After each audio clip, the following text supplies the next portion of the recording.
হাওড়া জেলা নিবাসী অধম কীর্তনিয়া হিরণময় হাজরা ও রাধা মাধব কীর্তন সম্প্রদায়ের পক্ষ থেকে আপনাদের রাতুল চরণে রইল আমার শত সহস্র কোটি দণ্ডবৎ প্রণাম।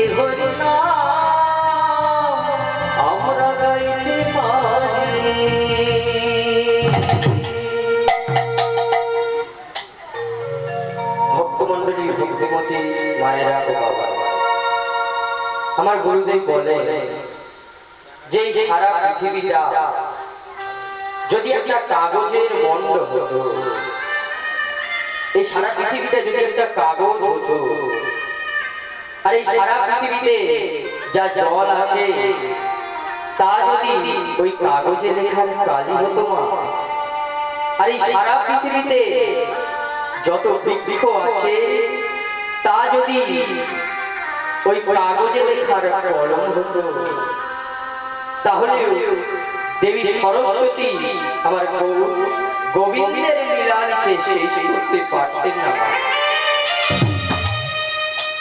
যেখানে বিদ্যার দেবী বাগ দেবী সরস্বতী তিনি যদি গোবিন্দের লীলা লিখে শেষ করতে না পারেন, তবে আমার মতো এই ক্ষুদ্র অধম কীর্তনিয়া কি হরি কথা বলবেন। তবে হ্যাঁ মায়েরা, যার গুরুদেব যাকে যতটুকু দিয়েছে সে যতটুকু আশ্রয় করতে পেরেছে ততটুকুই বলতে পারবে। তাই লীলায় প্রবেশ করবার পূর্বে আমার কীর্তন গুরুদেব কীর্তনিয়া আকাশ বটবটালের চরণে জানায় প্রণাম, আমার পিতা মাতার চরণে জানায় প্রণাম, এবং যে জেঠুদের বাড়িতে আজ কীর্তন পরিবেশন হচ্ছে ওনাদের পরিবারের সকলে চরণে জানায় প্রণাম, এবং ওনার পরিবার বর্গের মঙ্গল কামনা করি, এবং আপনাদেরও সকলে চরণে জানায় প্রণাম। আপনাদের পরিবার বর্গের মঙ্গল কামনা করে শুরু করছি আজকে গৌর গোবিন্দের লীলা সাধন। নিতাই তা ভক্তমণ্ডলী, ভক্তমতী মায়েরা ও বাবারা, আজ যে লীলাটি আস্বাদন হবে তার বিষয়বস্তুটা একটু ছোট্ট করে বলবো। যদি লীলার বিষয়বস্তুটা আপনারা মন দিয়ে শোনেন তবে লীলাটি বুঝতে আপনাদের সহজ হবে। শুদ্ধ ভক্তি দিয়ে যদি একটা পাথরের মূর্তিকে সেবা দেওয়া যায় তাহলে সেই পাথরের মূর্তিও সচল হয়, সেই পাথরের মূর্তিও জীবন্ত হয়। এক ভক্ত ভগবানকে এমন ভজন করেছিল, সেই ভক্তের ভক্তির টানে স্বয়ং ভগবান কৃষ্ণ গোপাল ওই বৃন্দাবন থেকে রাধারানীকে পরিত্যাগ করে রাধারানীকে ফেলে রেখে এসেছিল একটি গ্রামে সাক্ষী দিতে। তাই সেই গোপালের নাম সাক্ষী গোপাল। চলুন মায়েরা, আজকে আমরা সেই লীলায় আস্বাদন করব যে কে সেই ভাগ্যবান যার জন্যে গোবিন্দ আমার রাধারানীকে পরিত্যাগ করলো। চলুন আজকে সেই লীলায় আস্বাদন করব। আজকে লীলার নাম সাক্ষী গোপাল। তবে মায়েরা, লীলায় প্রবেশ করবার পূর্বে আপনাদের বলে রাখি, লীলায় অনেক ভুল ত্রুটি হবে মা। নিজ নিজ সন্তান বা ছোট ভাই মনে করে ক্ষমা করে দেবে। তোমাদের কাছে চিরদিন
লীলায় প্রবেশ করবার পূর্বে যিনি আমাদের এই কীর্তন জগতে সৃষ্টিকর্তা, কলিযুগে যিনি দাঁড়ে দাঁড়ে হরিনাম বিলি করেছিলেন, প্রথমে আমরা একটু তার নামে জয়ধ্বনি দেব। কে বলি তোমা?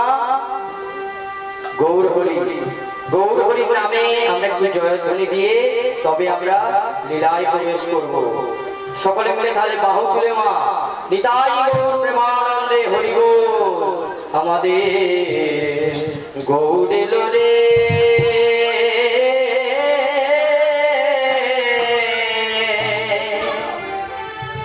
এই সোনা নদিয়া দেখো উলুধ্বনি দিন সকলে মিলে। আজ হরি ধ্বনি সব তো শোনা যায় আমাদের গৌরে লোরে, আমাদের গৌরে লোরে।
তো আমরা যে দুর্লভ মনুষ্য জন্মটা পেয়েছি,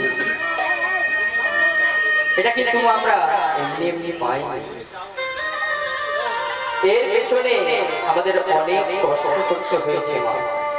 কি 84 লক্ষ জন্ম অতিক্রম করে তবে আমরা এই দুর্লভ মনুষ্য জন্মটা পেয়েছি। তাহলে মা এই 84 লক্ষ জন্ম কি কি তবে শুনে নিন। জলজ প্রাণী রূপে আমরা জন্মগ্রহণ করেছি কতবার? 9 লক্ষ। এই যে জলে কত রকম প্রাণী দেখতে পাচ্ছেন, মাছ, গেঁড়ি, গুগলি, সাপ, আরো কত রকম প্রাণী, এসব প্রাণী রূপে জন্মগ্রহণ করেছি আমরা 9 লক্ষ বার। কিন্তু এই জলজ প্রাণীকুল থেকে কখন মুক্তি পেলাম না? যখন আমরা শঙ্খ হয়ে জন্মগ্রহণ করেছি এবং সেই শঙ্খ গোবিন্দের পূজায় বেজে উঠেছে, তখন আমরা এই জলজ প্রাণী রূপ থেকে মুক্তি পেলাম। আর কি রূপে জন্মগ্রহণ করেছি মা? আর কি রূপে? উদ্ভিদ রূপে। এই যে চারিদিকে কত গাছপালা দেখতে পাচ্ছেন, আম, জাম, লিচু, আরো কত গাছ, এসব গাছ রূপে আমরা জন্মগ্রহণ করেছি কতবার? 20 লক্ষ বার। কিন্তু এই বৃক্ষগুলো থেকে কখন মুক্তি পেলাম তো? যখন আমরা তুলসী বৃক্ষ রূপে জন্মগ্রহণ করেছি এবং সেই তুলসী পত্র গোবিন্দের ভোগে অর্পণ করা হয়েছে, গোবিন্দের চরণে অর্পণ করা হয়েছে, তখনই আমরা এই বৃক্ষ রূপ থেকে মুক্তি পেয়েছি। আর কি রূপে জন্ম পেয়েছি? পাখি কুলে। চারিদিকে আকাশে কত পাখি উঠছে, এই পাখি কুলেও আমরা জন্মগ্রহণ করেছি কতবার? 10 লক্ষ বার। কিন্তু এই পাখি রূপী জন্ম থেকে কখন মুক্তি পেলাম গো মা? যখন আমরা ময়ূর হয়ে জন্মগ্রহণ করলাম এবং ময়ূরের পাখা যখন গোবিন্দের চূড়ায় সাজানো হলো, তখন আমরা পাখি কুল থেকে মুক্তি পেলাম। আর কি রূপে জন্মগ্রহণ করেছি মা? কীট পতঙ্গ। চারিদিকে কত পোকামাকড় দেখতে পাচ্ছেন, কত পোকামাকড় উঠছে, এসব পোকামাকড় রূপে আমরা জন্মগ্রহণ করেছি কতবার? 11 লক্ষ বার। কিন্তু এই পোকামাকড় জন্ম থেকে আমরা কবে মুক্তি পেলাম?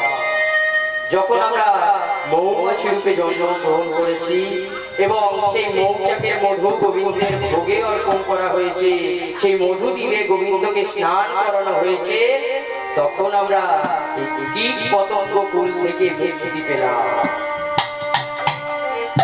আর কি রূপে জন্মগ্রহণ করেছি? পশু কুলে। চারিদিকে কত পশু দেখতে পাচ্ছেন, বাঘ, সিংহ, হাতি, ঘোড়া, আরো কত পশু, এই পশু কুলে জন্মগ্রহণ করেছি কতবার? 30 লক্ষ বার। কিন্তু এই পশু কুল থেকে কখন মুক্তি পেলাম? যখন আমরা গাভীর রূপে জন্মগ্রহণ করেছি এবং সেই গাভীর দুগ্ধ দিয়ে গোবিন্দের নানা রকম ভোগ তৈরি হয়েছে, ঘি, দই, ছানা, আরো কত রকম ভোগ যখন গোবিন্দের সেবায় লাগানো হয়েছে, তখনই আমরা এই পশু কুল থেকে মুক্তি পেয়েছি।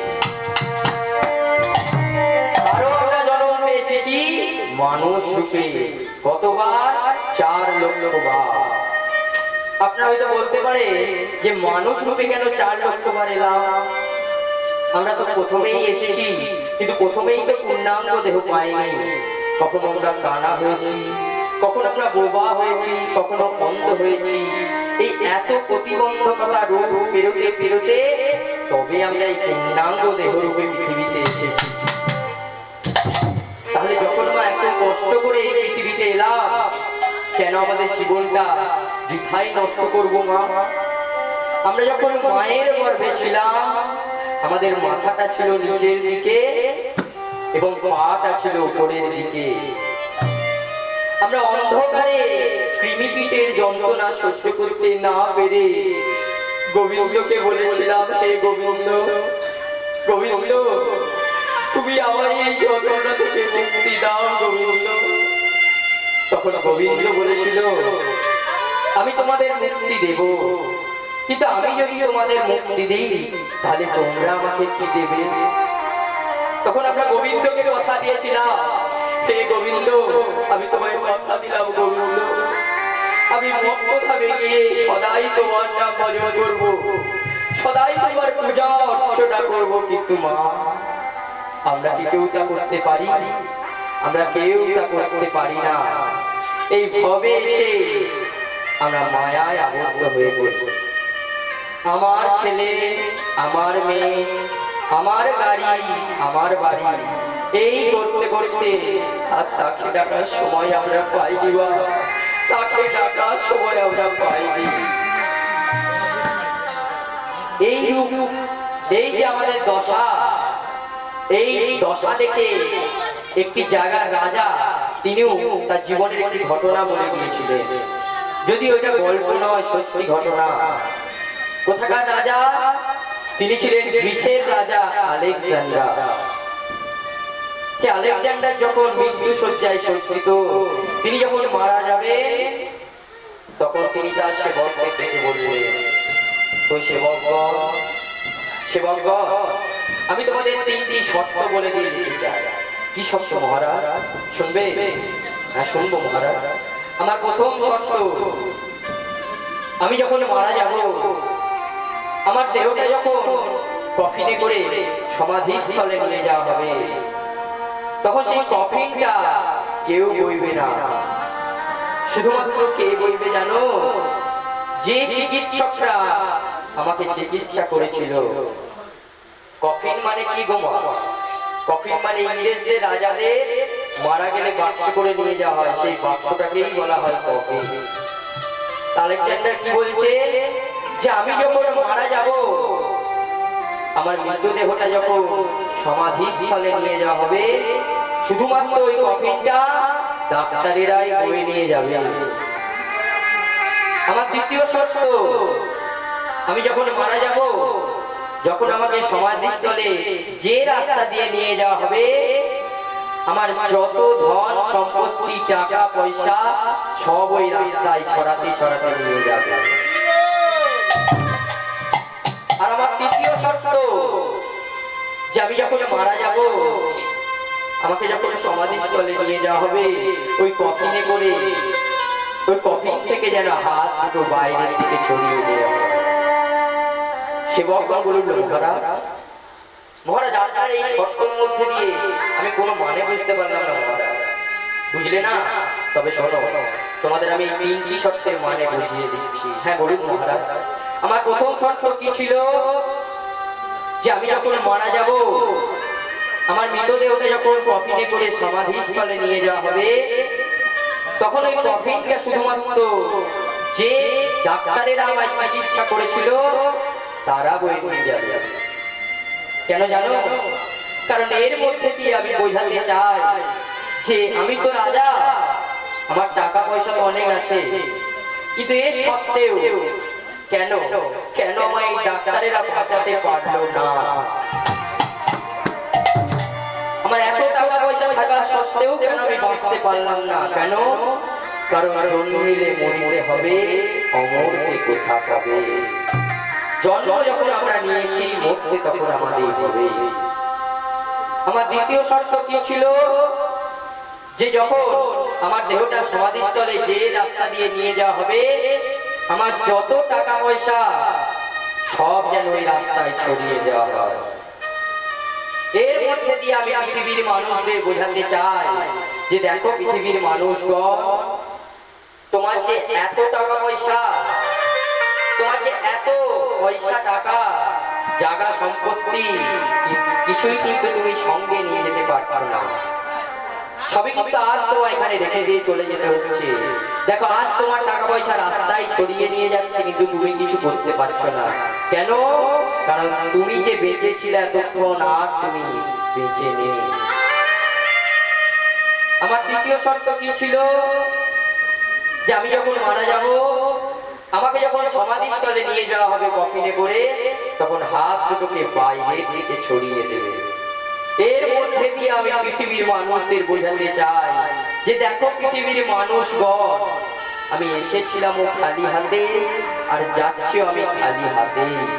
সঙ্গে করে আমি কিছুই নিয়ে যেতে পারছি না। যা কিছু নিয়েছিলাম সব এখান থেকে নিয়েছিলাম, আবার আমি এখানেই সব রেখে দিয়ে চলে যাচ্ছি। এই প্রসঙ্গে আরো একটি কবি, তিনি তার কবিতার মাধ্যম দিয়ে আমাদের এই যুগটা বিবরণ দিয়েছে। কে কবি? সেই কবি হলে জীবনানন্দ দাশ।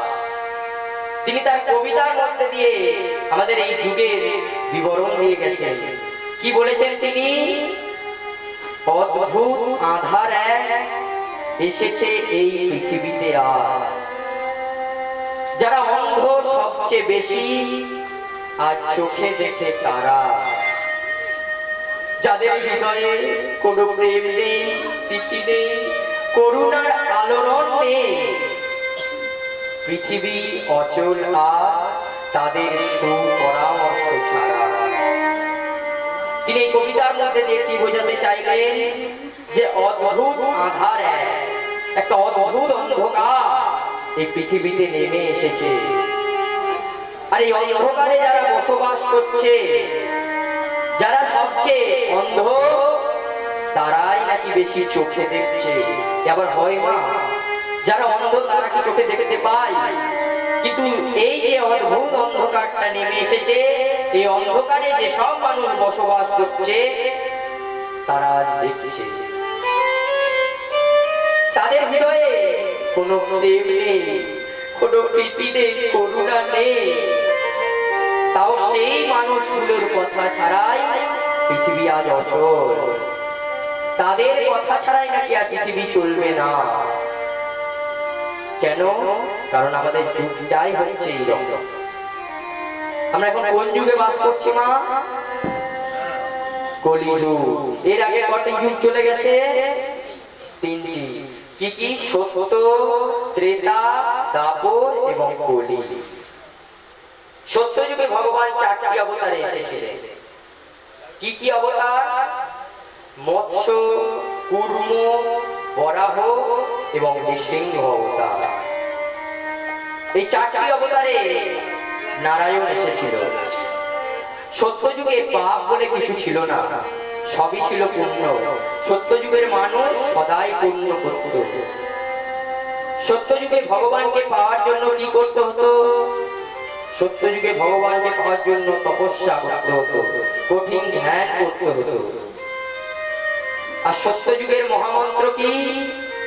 নারায়ণ পরাবেদা, নারায়ণ পরাক্ষরা, নারায়ণ পরামুক্তি, নারায়ণ পরাগতি। তারপরে কি যুগ এলো মা? তারপরে এলো ত্রেতা যুগ। ত্রেতা যুগে আবার ভগবান 3টি অবতারে এসেছে। কি কি অবতার? রাম, পরশুরাম এবং বামন। এই 3টি অবতারে নারায়ণ এসেছিল ত্রেতা যুগে। ত্রেতা যুগে পুণ্য ছিল 3 ভাগ এবং পাপ ছিল 1 ভাগ। এই ত্রেতা যুগে ভগবানকে পাওয়ার জন্য মানুষকে কি করতে হতো? কঠিন যজ্ঞ করতে হতো। আর এই ত্রেতা যুগের মহামন্ত্র কি? রাম নারায়ণ অনন্ত, মুকুন্দ মধুসূদন, কৃষ্ণ কেশব কংসার হরে, বৈকুণ্ঠ বামন। এরপর কি যুগ এলো মা? এরপরে এলো দাপর যুগ। দাপর যুগে ভগবান সর্বশ্রেষ্ঠ অবতারে এসেছে। কি অবতার? শ্রীকৃষ্ণ অবতার। এই দাপর যুগে পাপ আর পুণ্য দুটোই কিন্তু সমান সমান ছিল। এই পাপ পুণ্য সমান সমান ছিল কোন যুগে? দাপর যুগে। আর দাপর যুগে ভগবানকে পাওয়ার জন্য তিনি কি করতে বলেছিলেন? তার পূজা অর্চনা করতে বলেছিলেন। আর এই দাপর যুগের মহামন্ত্র কি? যোগেশ নারায়ণ কৃষ্ণ বিষ্ণু মাং জগদীশ রক্ষ। এরপর কি যুগ এলো? এরপর এলো কলিযুগ। যে যুগে আমরা বাস করছি। কলিযুগের অর্থই হলো পাপের যুগ। শাস্ত্রে লেখা আছে যে কলিযুগের অর্থই পাপের যুগ। এই যুগে বেশি পাপই ঘটবে। কলিযুগের পাপ হচ্ছে 3 ভাগ আর পূর্ণ হচ্ছে এক ভাব। এই কলিযুগে ভগবানকে পাওয়ার জন্য তিনি কি করতে বলেছেন? তিনি শুধু তার একটি নামই করতে বলেছেন। কি? সেই 16 নাম 32 অক্ষর। হরে কৃষ্ণ কৃষ্ণ কৃষ্ণ হরে হরে, হরে রাম রাম রাম হরে হরে। তাহলে চলুন না আমরা একটু সকলে মিলে তার নাম ভজন করি। কি হবে তোমার? তাহলে সকলে মিলে বাহু তুলে করতালি দিয়ে নিতাই গৌর প্রেমানন্দে হরি বল। হরে কৃষ্ণ কৃষ্ণ কৃষ্ণ হরে হরে, হরে